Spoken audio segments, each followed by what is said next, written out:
बिहार के एक छोटे से गांव में रहने वाली सुनीता के लिए छठ पूजा सिर्फ एक परंपरा नहीं बल्कि उसकी जिंदगी का सहारा थी। उसकी शादी रमेश से हुई थी, जो एक साधारण मजदूर था। दोनों का जीवन गरीबी में बीत रहा था, लेकिन एक दूसरे का साथ उनकी सबसे बड़ी ताकत थी। शादी के कई साल बीत जाने के बाद भी उन्हें संतान सुख नहीं मिला, जिससे उनके दिल में एक अधूरी ख्वाहिश हमेशा बनी रही। गांव में किसी भी शादीशुदा औरत के लिए मां न बन पाना एक अभिशाप से कम नहीं था। लोग सुनीता को ताने मारते, उसकी कोख को बंजर कहते। यहाँ तक कि कुछ रिश्तेदारों ने रमेश को दूसरी शादी करने की सलाह भी दे डाली। सुनीता इन तानों को सहते सहते अंदर से टूट चुकी थी, लेकिन उसने कभी रमेश से कोई शिकायत नहीं की। रमेश, जो अपनी पत्नी से बहुत प्रेम करता था, इन बातों से दुखी था। वो सुनीता को खुश रखना चाहता था, लेकिन समाज के तानों से वो भी कमजोर पड़ रहा था। फिर एक दिन गांव की बुजुर्ग महिलाओं ने सुनीता को सलाह दी, सुनो बिटिया, छठ मैया का व्रत रखो, वे निसंतानों को भी संतान सुख देती हैं।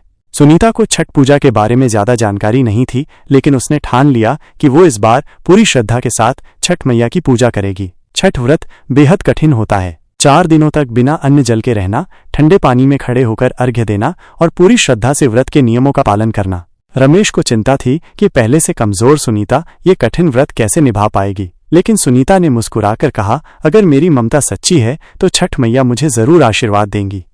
पहले दिन उसने नहाए खाए की परंपरा निभाई और सच्चे मन से प्रार्थना की। अगले दिन खरना किया और मीठी खीर बनाकर व्रत की शुरुआत की। जब संध्या अर्घ्य का समय आया तो ठंडे पानी में खड़े होकर उसने छठ मैया से अपनी व्यथा कही, हे छठी मैया, अगर मैं मां बनने के योग्य हूं तो कृपा करो। अगर मेरी किस्मत में संतान नहीं तो मुझे इतनी शक्ति दो कि मैं इस दर्द को सहन कर सकूं।